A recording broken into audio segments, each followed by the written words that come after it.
Ok, Uvas e Personalidades hoje com uma personagem diferente. Eu digo personagem porque lá está o autor do livro Anticipation Withdraw. Kerry Grant, tá? Hoje vamos falar em inglês, porque ele é novo, New Zealander, tá? Mas a edição vai se responsabilizar por pôr as legendas e vamos tentar fazer em inglês. Kerry Grant, welcome to my program, Grapes and Personalities, okay? Tell me, thank you for having me, appreciate it. New Zealander, tell me, what was the idea, the basic idea of writing Anticipated Withdrawal?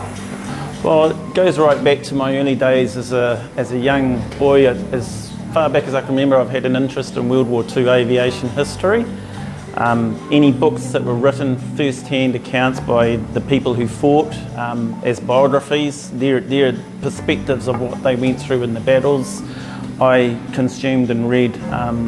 Pretty much anybody who's anybody in those conflicts, I've read their biographies about. So that's gone through my adulthood. It's not just something I did as a child, it's just an interest I've had throughout.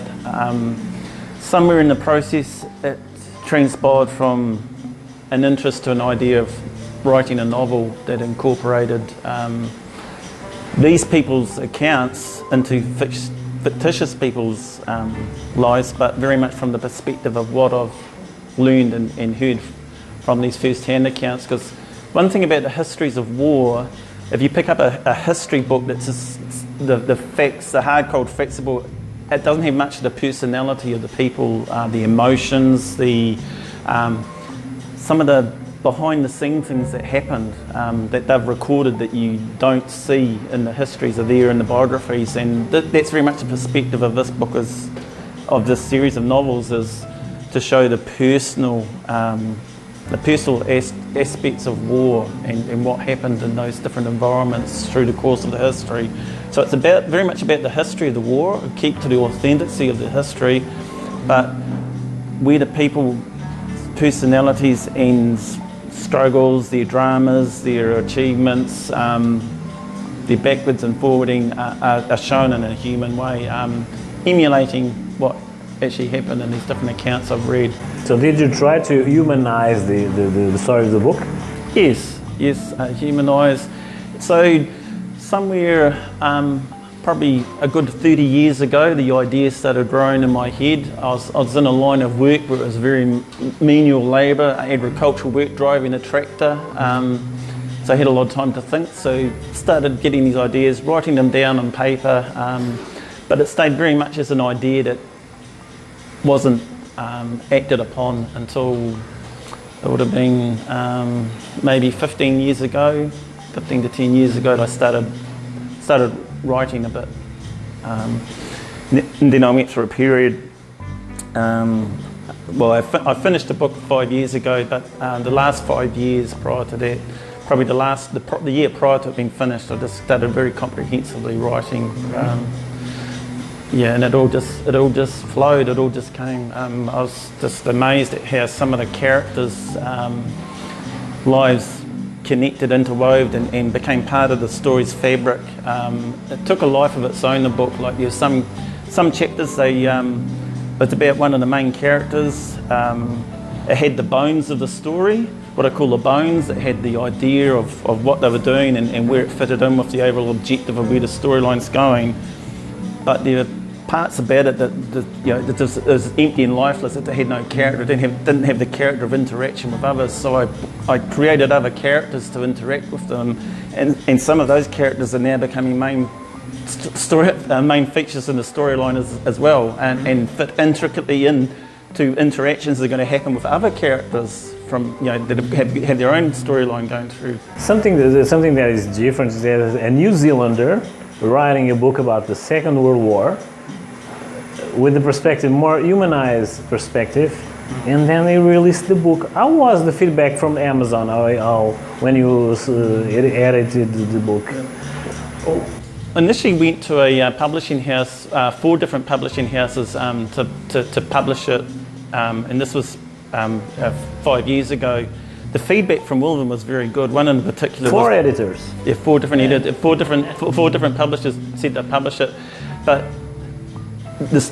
the problem with an unpublished author someone who's had work published beforehand, which I am, you have to put up the costs for publishing. None of them would say, oh, we'll take on board the costs. So there's a cost there involved in it. And with one publisher who I decided was giving me the best deal, and they're an English-based publishing house, I started paying money towards the cost of doing that.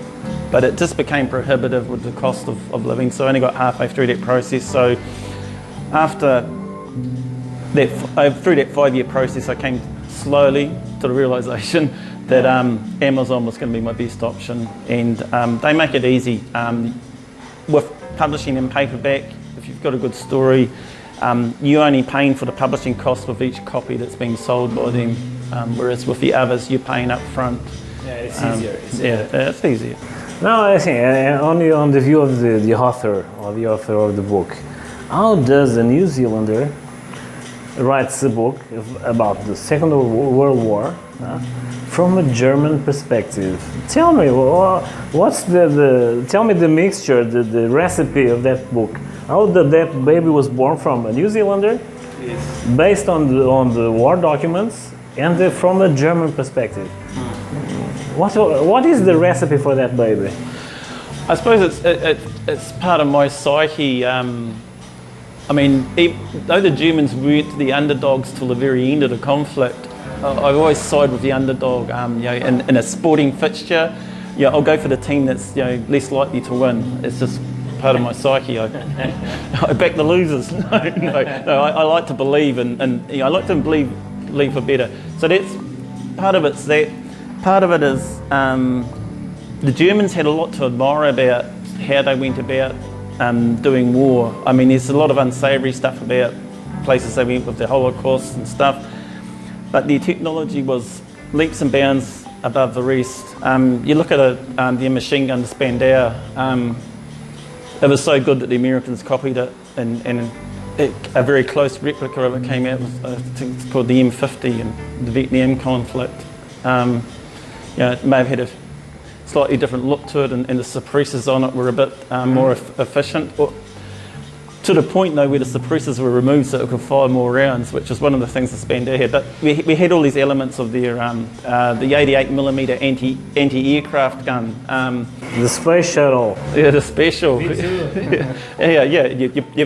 You drop it pointed at a tank, and it will destroy any tank that came against it at the time. You got the V1, V2, and V3, which we still don't really, we don't know what the V3 and V4 were. V3 and V4 went to the moon, probably. The V3 and V4 went to the moon, but that's another story. That's another story. But the V2, a rocket that went into the stratosphere and then came vertically down. There's no defence against it. Blew out a whole block of houses. If they had been developed earlier in the war, England, it would be another story, and it would have probably been written by the English perspective. And it does go very contrary to the New Zealand psyche, because we did fight for the English in the English war. We are a country that was settled by the English about 100 years prior to that conflict. Very much the attitude of the time was they were the homeland. Wherever they went in battle, we joined them and supported them. But I heard good things from those who came back from the conflict about how the Germans carried themselves in battle, and there was a respect between Germans and especially Kiwis. I saw it in the accounts I read. I can't quote a name here, but a German paratrooper wrote his account of being paratrooper, and he said some pretty, and he was typically German. German people can be pretty, we know what we're about, and we don't give concessions where it's not due to other people. But he gave concessions for the Kiwis. That whenever they came across us in battle, they always knew they had a good opponent, and things were going to be tough. So you were telling me that they would say and confirm that the Geneva Convention existed. Yes. Behind the lines. It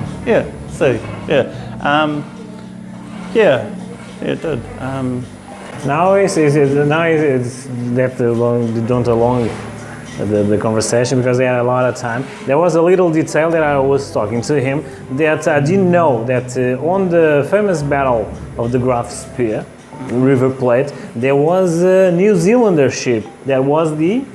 It was the Ajax, the light cruiser Ajax. It was on lease from England, so it was an English ship which New Zealand paid money to crew, but all the crew on it were New Zealanders. Yes. And what transpired in the battle was the admiral on board the Graf Spey, which I can't.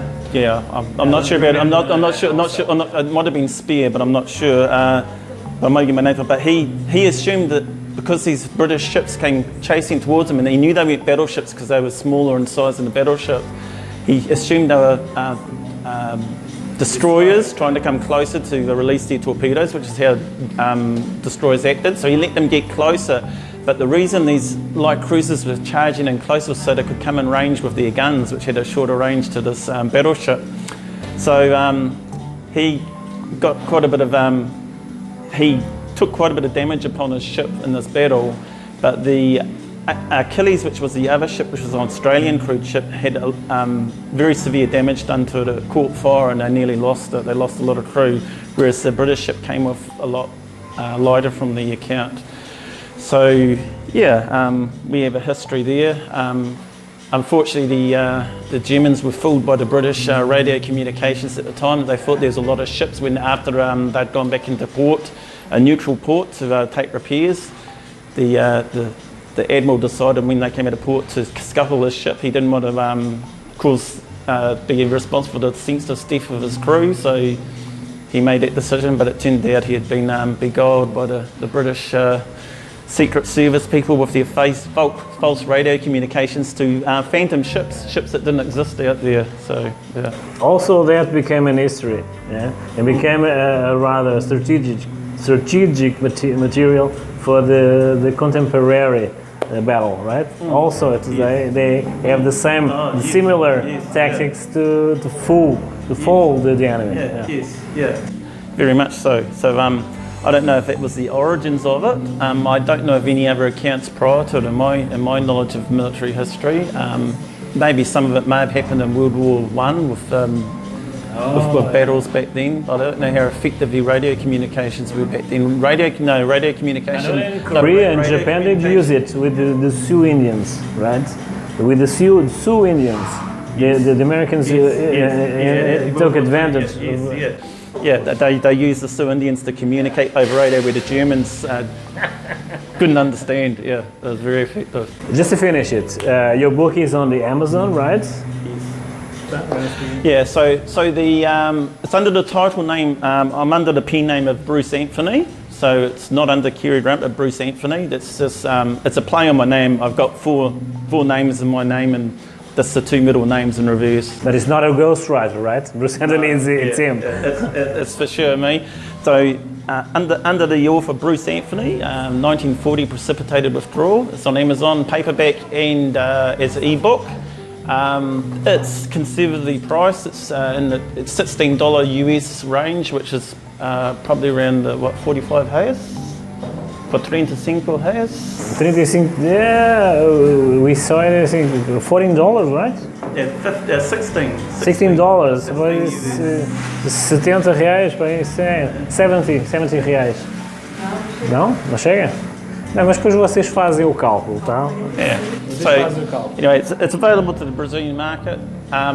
Currently, I've begun translating it to Portuguese, which is quite a protracted process because there's a lot of dialogue in there, and it needs to be getting the right meaning in the transcription, which can be easier said than done. So, hopefully, within the next 6 months, it will come out in Portuguese.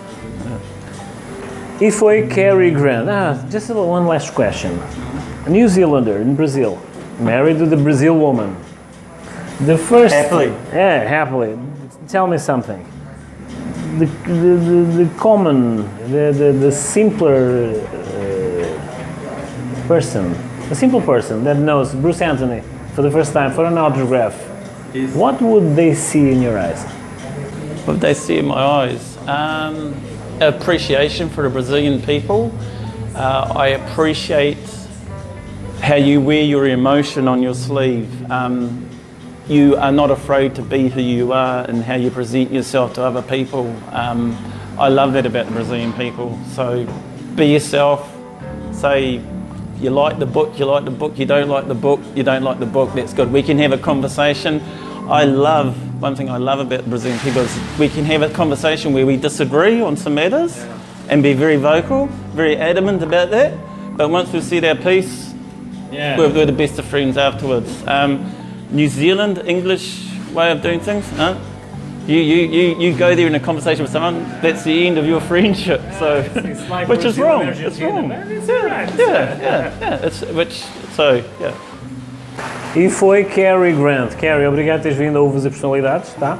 Vejam os contactos dele, a referência também na Amazon do livro dele, tá? E vamos fazer um pequeno intervalo e voltamos, já já.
Tá com saudade de viajar? Então arroche e descubra o Rio Grande do Norte, uma lindeza de lugar. Aqui você tem um mundo pra passear. Natal, pipa, galinhos gostoso, mas se quer um friozinho maravilhoso, não falta serra pra você aproveitar. Aqui é tudo perto, pode vir de carro, avião, até a pé. Tem Santa Rita de Cássia pra quem tem fé, mas menino, tem até montanha pra descer de rapé. O Rio Grande do Norte tem um mundo para você aproveitar. Vamos viajar? Turismo preparado e seguro é logo ali.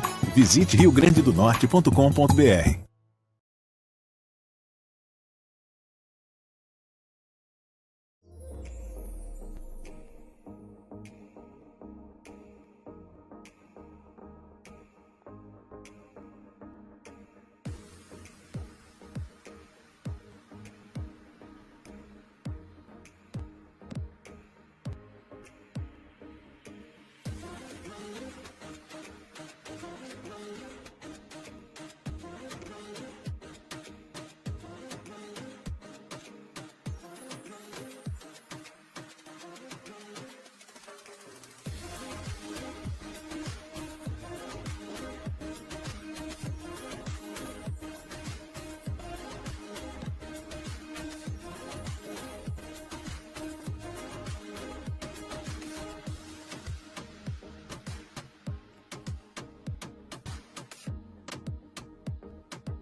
Ok, vou fazer personalidades agora com uma novidade. Dicas da Fran. O masculino no universo feminino. Eu acho que não encaixa, mas vamos ver a experiência. Fran, o que é que tu achas disto?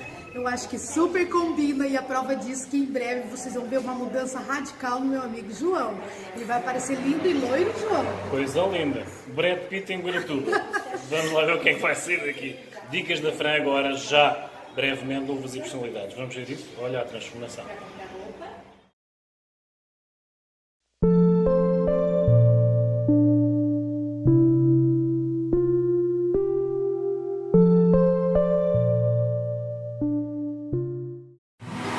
Bom dia, pessoal! Começando hoje o nosso programa Dicas da Fran, eu convido você a conhecer esse meu espaço. Estamos aqui em Guaratuba, o sol está brilhando e você aí na sua casa vai aprender um pouquinho hoje sobre microagulhamento. E quando você estiver aqui no litoral, não se esqueça, passe aqui na Fran Caetano, fábrica de loiros.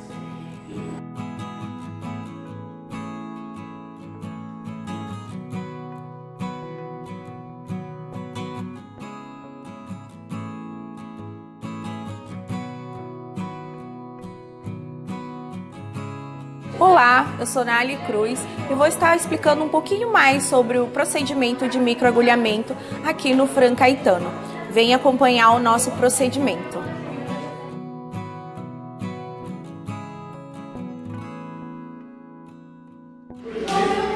Olá, eu sou Nália Cruz, estou com a minha paciente Carla e nós vamos começar o processo de microagulhamento. Nesse primeiro processo, vamos fazer a higienização da pele.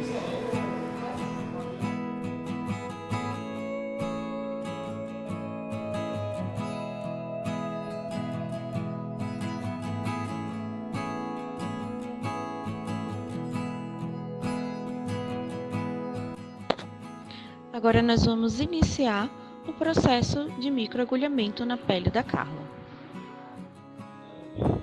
Para você entender um pouquinho melhor sobre o microagulhamento, vou explicar para vocês o procedimento. Ele é um procedimento minimamente invasivo que provoca microperfurações na pele através de agulhas finas. O procedimento pode estar sendo realizado através de rollers ou de canetas elétricas. No caso da Carla, eu estou usando a Derma Pen, que é a caneta elétrica. Nela, vamos fazer o procedimento de microagulhamento mais conhecido como Drug Delivery.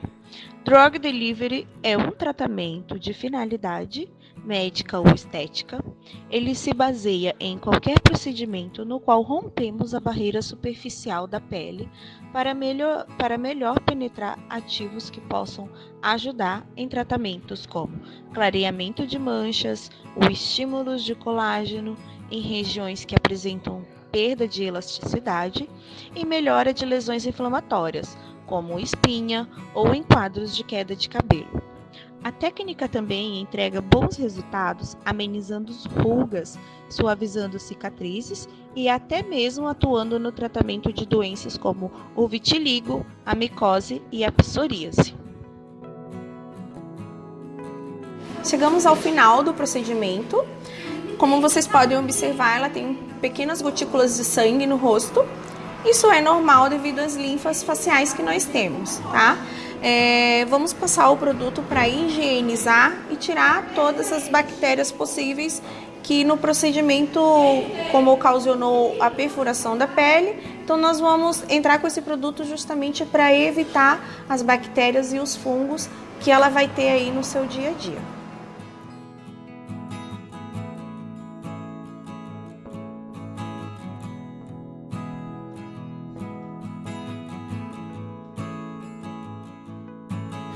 Agora nós vamos finalizar o procedimento com um produto chamado Skin Correction.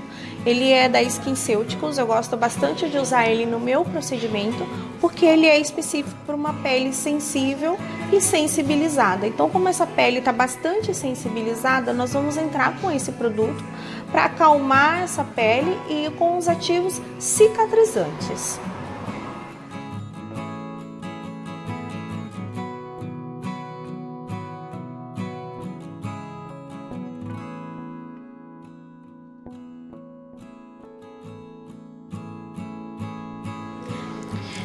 Finalizamos o procedimento da Carla e nesse procedimento dessa primeira sessão, vamos aguardar 30 dias para a segunda sessão.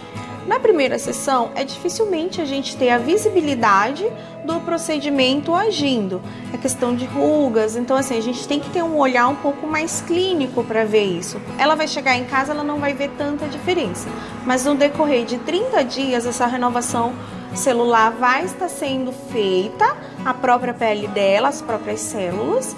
Para ela vir na segunda sessão, já vai estar um pouquinho mais fina a pele dela. Então, a partir da segunda sessão é que nós começamos a ver a diferença nas rugas, na flacidez. E quando chega na terceira sessão, nós chegamos no ponto de 70% a 75% de mudança na pele da Carla. Daqui 24 horas ela vai ter que entrar com o filtro solar. Sempre eu indico um FPS 60. Porque ele tem um FPS maior e ela pode também estar usando um fotoprotetor solar com cor, que daí vai dar essa proteção tanto da luz visível, quanto da luz azul, quanto da luz de celular, tela, televisão, e isso vai fazer com que nós conseguimos proteger todo o DNA do colágeno, da elastina.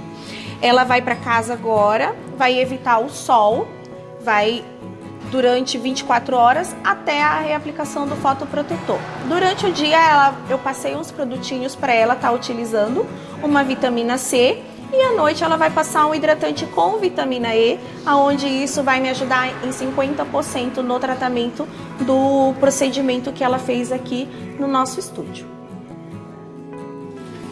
Estamos aí encerrando mais uma parte do programa Dicas da Fran, que hoje nós tratamos com a parte de estética facial com a Liê Cruz, e foi feito aqui para vocês entenderem. O procedimento que vocês acompanharam foi microagulhamento, é isso, Nali? Isso mesmo. A nossa cliente de hoje sofreu dor?